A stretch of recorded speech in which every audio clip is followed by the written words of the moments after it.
라디오 동서남북 2부 시작합니다. 강원도의회 의원 두 분을 모시고 강원도 정치권 소식 들어보는 시간이죠. 지금 도정은입니다. 오늘은 추석 이후 또다시 급변하고 있는 강원도 정계 상황, 특히 의회 개편, 고향세 신설, 알펜시아 문제, 기초의회 의원 선거구 개편 등 다양한 현안에 대해 얘기를 나눠볼까 합니다. 자세한 얘기 박인균 의원과 심상화 의원 두 분 도의원께 들어보겠습니다. 먼저 국민의힘 심상화 의원과 전화로 연결합니다. 의원님 안녕하세요. 네, 안녕하십니까. 심상화입니다. 네. 다음은 더불어민주당 박인균 의원 스튜디오에 나와주셨습니다. 의원님 안녕하세요. 예, 안녕하세요. 박인균입니다. 네, 먼저 두 분 어떻게 추석은 잘 보내셨습니까? 예, 잘 보냈습니다. 네. 심 의원님은 잘 보내셨어요? 네, 잘 보내려고 노력을 했는데요. 좀 예. 어려웠습니다. 네. 자, 저희는 잘 보낸 것 같은데 다른 분들은 어떻게 보내셨는지 모르겠지만 어쨌든 전국적으로 봤을 때 확진자가 너무나 많이 급증을 하고 있죠. 급기야 속초시 같은 경우는 사회적 거리두기 단계를 최고 단계인 4단계로 격상을 했고요. 삼척시도 3단계로 올렸습니다. 강원도의 코로나19 상황 그리고 지자체 대응에 대해서 어떤 의견들을 가지고 계신지 좀 들어보도록 하겠습니다. 먼저 심상화 의원님 말씀을 좀 부탁드립니다. 네, 강원도 코로나19 상황을 2021년 9월 29일 0시 기준으로 말씀드리면요. 지금까지 6,405명의 이제 확진자가 발생하여 5,939명은 이제 격리 해제되고 또 퇴원을 하셨습니다. 예. 아직도 이제 400여 명이 입원하여서 이제 치료를 받고 계시고요. 사망자는 62명이 이제 나왔습니다. 이게 이제 지자체 대응은 거리두기 홍보하고 방역 지침 이행 상황을 이제 점검하고 있는데요. 가장 중요한 예방 접종 추진 상황은 전도민 이 접종률이 지금 한 77%를 보이고 있고요. 2자는 한 52%의 이제 접종률을 이제 보이고 있는데요. 하지만 아직도 이제 도내 백신 미접종자가 20만 명이 이제 육박하고 있습니다. 네. 이게 이제 각 지자체에서는 18세 이상 백신 미접종자의 이제 백신 접종률을 높이는 데 좀 노력을 해야 할 것이고요. 이제는 의료진과 자영업자, 소상공인들의 이제 과도한 희생에 기반을 둔 우리 소위 K방역이 더 이상 지속되기 어렵다고 보입니다.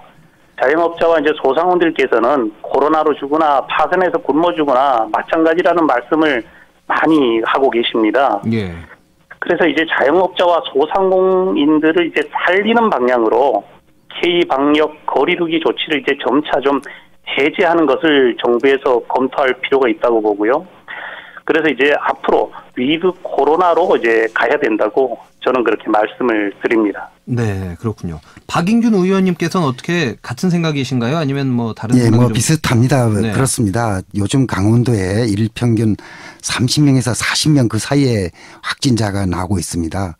이 방역과 그다음에 어떤 소상공인 이런 사람들의 경제를 생각한다면 참 딜레마입니다. 예. 이 감염률을 낮추고 이 방역을 강조하면 경제가 어렵고 또 반대로 또 경제를 강조하면은 이 방역이 어려운데 이 결국은 우리 정부에서도 그래서 이 강원도뿐만 아니라 전국적으로 이제는 백신 접종률이 80% 2차 접종률이 80% 이상 되면은 이도 코로나로 물론 이제 이 마스크라든가 부스터샷 이런 걸 전제로 해서 이도 코로나로 가야 하지 않겠느냐라는 이제 의견들이 나오고 있습니다.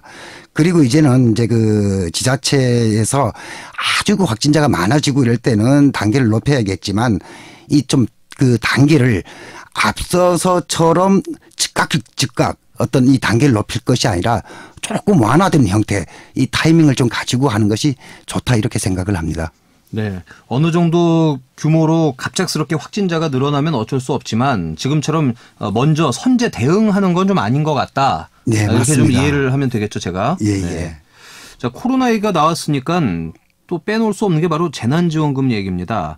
아마 이번 추석에 또 최대 화제였을 것 같은데 바로 정부의 재난지원금을 받지 못하는 상위 12%에 해당하는 사람들에게 시군에서 지급을 하겠다고 나선 또 지자체가 있어요. 강원 영동 지역에서는 삼척과 정선이 여기에 해당이 되는데 이 정책에 대해서는 어떻게 생각을 하시는지 이번엔 박인균 의원님께서 먼저 말씀을 좀 해 주실까요? 예, 그렇습니다. 저게 원칙적으로 100% 지급하는 게 맞지요.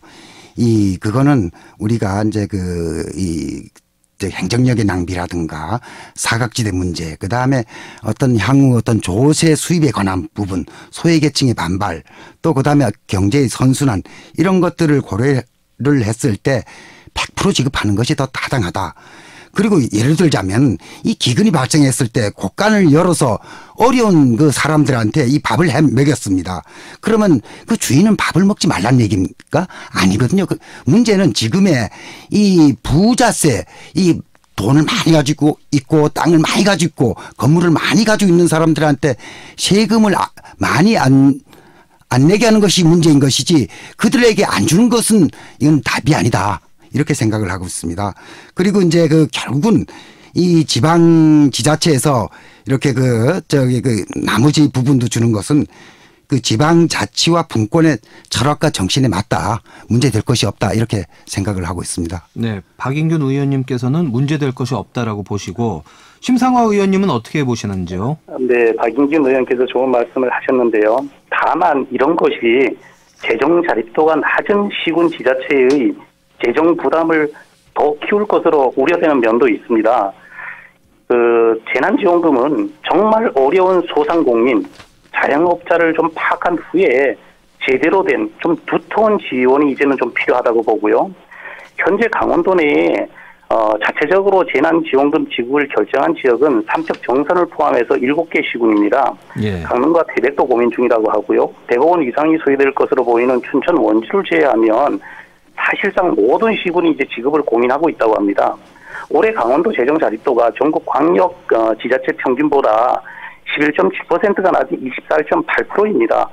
전국 17개 시도에 이제 밑에서 한 두 번째 정도가 되는데요. 상당히 우리 강원도 재정이 어렵습니다.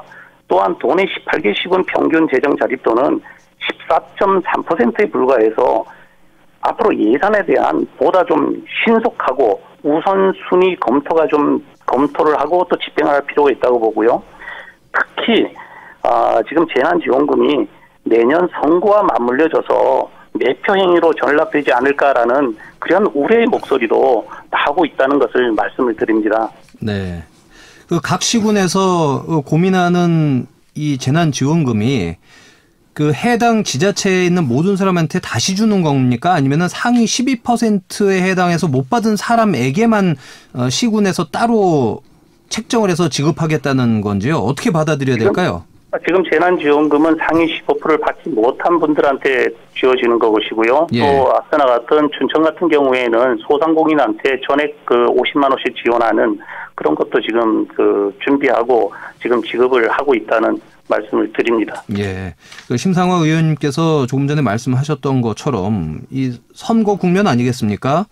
예, 선거를 앞두고 또 이런 포퓰리즘 정책 아니냐 또 이런 비판을 받을 확률이 크고 또 말씀하신 대로 재정 자립도가 낮은 시군에 사는 사람들이나 또 거기 지자체 근무하는 분들 입장에서는 이거 괜히 소외감 느끼고 또 상대적 박탈감을 더 느끼는 거 아닌가 하는 이런 좀 부작용이 있을 것 같은데 자 그렇다면은 이 경기도처럼 강원도에서 아예 일괄 시행을 하는 게 더 낫지 않았을까 이런 생각도 좀 드는데 그 부분에 대해서는 어떻게 생각하시는지요? 예, 그렇습니다. 이 자영업자 그다음에 경제적으로 어려운 분들한테 두텁게 주는 것에 대해서는 반대하지 않습니다. 그러나 앞서서 말한 것처럼 조세의 어떤 확보, 그다음에 어떤 거기에 대한 어떤 소외 의식 뭐 이런 것들을 고려한다면은 전체에게 주는 게 맞죠. 그리고 이 강원도 같은 경우에 이 좀 12%에 대해서 지급을 안 했는데요.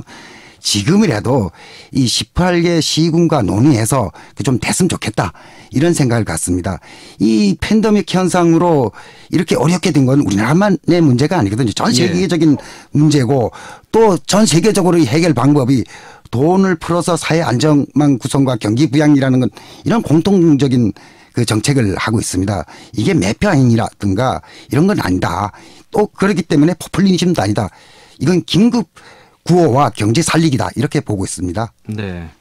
심 의원님 혹시 네. 추가하셔서 저는 경기도 재난지원금 지급 기준이라든가 또는 정책에 대해서 여러 이제 생각이 타이는 데 있다고 생각합니다. 예. 저는 경기도야말로 이재명 도지사의 선거를 위한 포퓰리즘적 결정을 내린 것입니다. 민주당이 유력 이제 대륙 주자인 이재명 도지사가 경기도정을 저는 본인의 대선에 이용하고 있다라고 지금 생각을 하고요. 예. 애초에 정부하고 여당이 정치적 흥정으로 상위 12%를 제외한 재난지원금 지급을 결정을 하고 이재명 지사가 본인의 선거를 위해 포퓰리즘적 결정을 내린 게 지금 전국적으로 재정이 안 좋은 기초 지자체들한테 막대한 지금 부담을 가져오게 된 것입니다. 예. 알겠습니다. 이 부분에 대해서는 뭐 두 분께서 역시나 그 시각 차이가 있기 때문에 다음 문제로 좀 넘어가도록 하겠습니다. 재난지원금 얘기는 여기서 좀 정리를 하겠습니다. 자, 강원도 의회가 내년 1월 지방자치법 시행을 앞두고 조직 개편에 착수한다고 하는데 상임위가 6개에서 7개로 늘어나나요? 네, 그렇습니다. 네. 네. 그리고 정책 지원관도 채용을 하고요. 네. 이게 언제부터 어떻게 시행이 되는 건지 좀 말씀을 부탁드릴게요. 예, 오늘 제가 먼저 좀 말씀을 드리겠습니다. 강원도 의회 사무처 조직 개편안을 살펴보게 되면요. 6개 상임위원회를 1개를 신규 설치해서 7개 상임위원회를 설치한다는 것이고요. 위원회 수는 현재 이제 9명에서 7, 8명으로 이제 줄어들고 위원회 소관부서 조정은 경제와 건설을 분리하고 기획 행정이 있던 안전, 소방, 안전 재난 분야를 건설위원회로 합친안이 나와 있습니다. 기획행정, 사회문화, 농림수산, 교육, 의회 운영위원회 외에 가칭 안전건설과 경제통상위원회가 신규 설치되는 것으로 되어 있는데요. 예. 이 조직 개편은 2023년 1월부터 시행되고요. 정책 지원관 운영은 내년 1월부터 이제 시행이 되는데 이런 것을 볼 때 외형적으로 볼 때는 지방의회의 권한이 상당히 커진 것으로 보여집니다. 하지만 이번 이 개정안에 과연 지방의회가 그토록 염원해온 내용이 실질적으로 반영됐는지 생각을 보지 않을 수가 없는데요. 개정안에 지방의회의 인사권 독립과 지방의회의 정책 지원 전문 인력 도입은 반영돼 있지만 인사권 독립은 의장의 자율적인 조직 편성권을 보장하지 않고 있고요. 예. 정책 지원 전문 인력 도입은 지방의회의 요구사항인 1대1 편성이 아닌 단계적으로 2대1 편성이 결정되었습니다. 또한 정책 지원관도 의원 개인의 정책 지원 인력이 아니고 네. 의회 사무처 입법 정책 지원 인력입니다. 그래서 즉 지방자치법은 지방의회의 자율적 조직 편성권을 인정하지 않고 있고요. 대통령령을 이제 제한을 받을 수밖에 없는 구조로 되어 있기 때문에 결국 지방의회 인사 독립권 권한을 아직도 중앙정부가 통제하게 됩니다.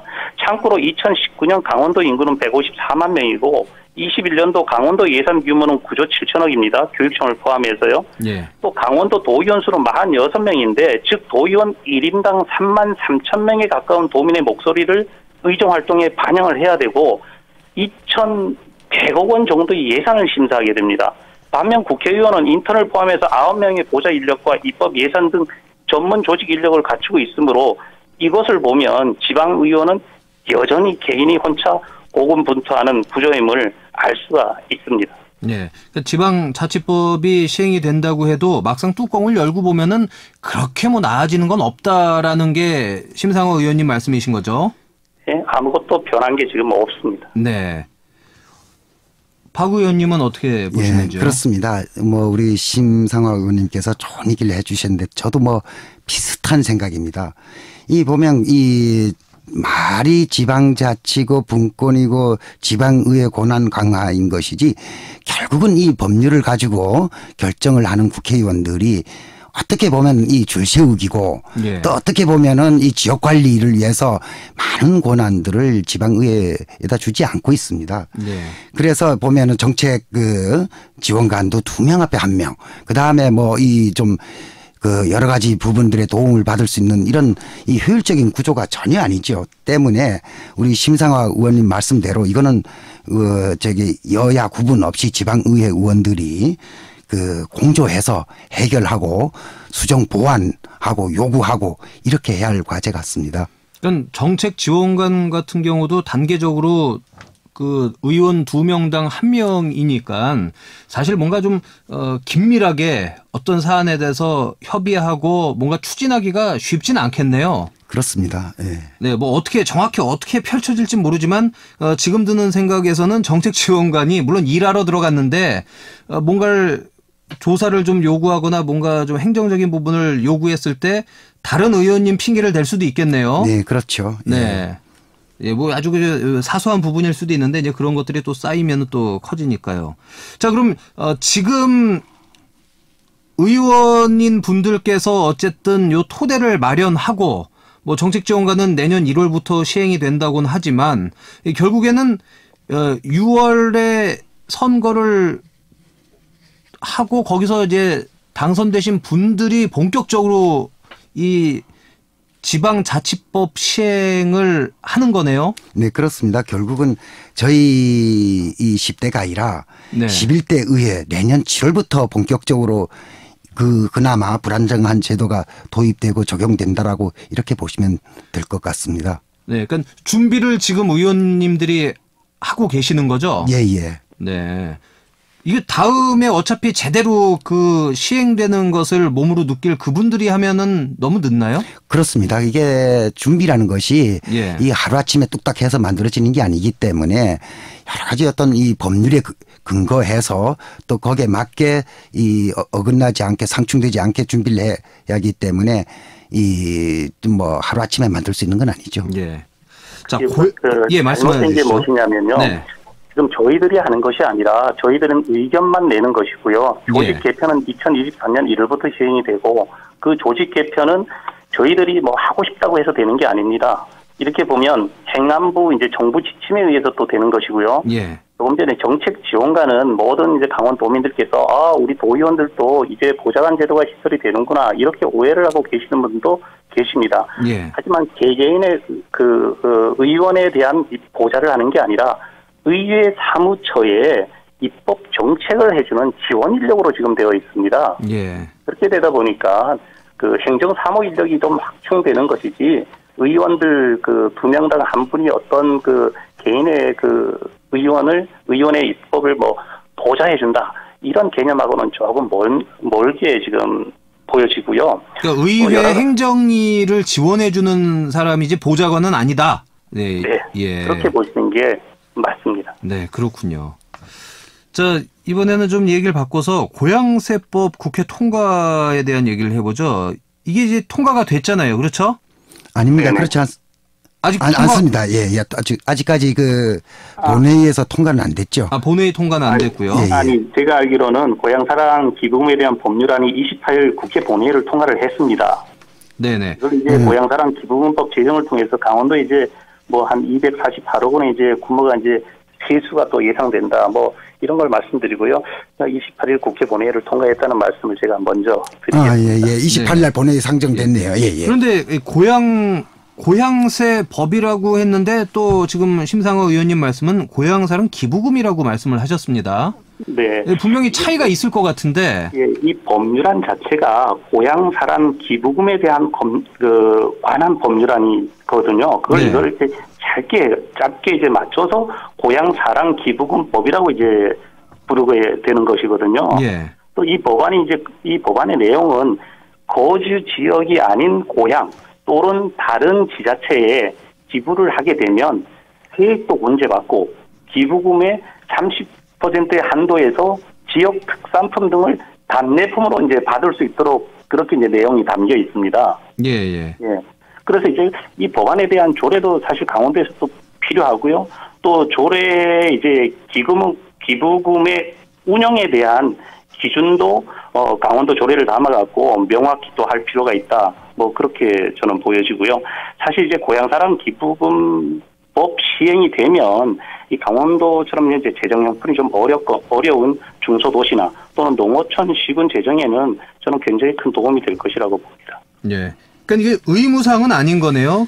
외지에 살고 있는 이 강원도 분이 고향을 생각해서 본인이 자발적으로 내고 어느 정도 혜택을 받는 거지 우리가 흔히 말하는 주민세처럼 그렇게 뭔가 좀 어느 정도 강압적이거나 반드시 내야 되는 건 또 아닌 거네요. 예, 그렇습니다. 네, 예. 그렇습니다. 예. 네. 다만 이제 그게 좀 그래도 이 강원도에 연고를 가지신 주량 인사 이런 분들이 뭔가 내 고향에 대해서 좀 도움이 됐으면 좋겠다.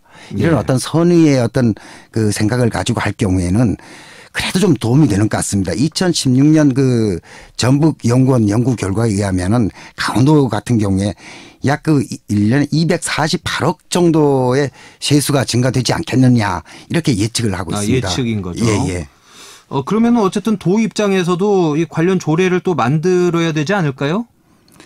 지금 예. 뭐 당장 만들 수 있는 건 아니고요. 이제 그 네. 우리가 이제 그 시행을 23년부터 이제 하는데 이 세부 사항은 이제 조례로 정한다 이렇게 그 법률에 돼 있습니다. 그렇지만 이 행안부에서 매뉴얼과 지침 통보가 옵니다. 그러면 네. 거기에 따라서 상위법과 이 상충되지 않게 조례를 준비해야 할 것 같습니다. 예, 알겠습니다. 저 어느새 또 시간이 좀 다 됐습니다. 그래서 여기서 좀 마쳐야 될 것 같습니다. 자, 지금 도정은 더불어민주당 박인균 의원, 그다음에 국민의힘 심상화 의원 이렇게 두 분과 함께했습니다. 오늘 나와주셔서 고맙습니다. 네, 감사합니다. 네, 감사합니다.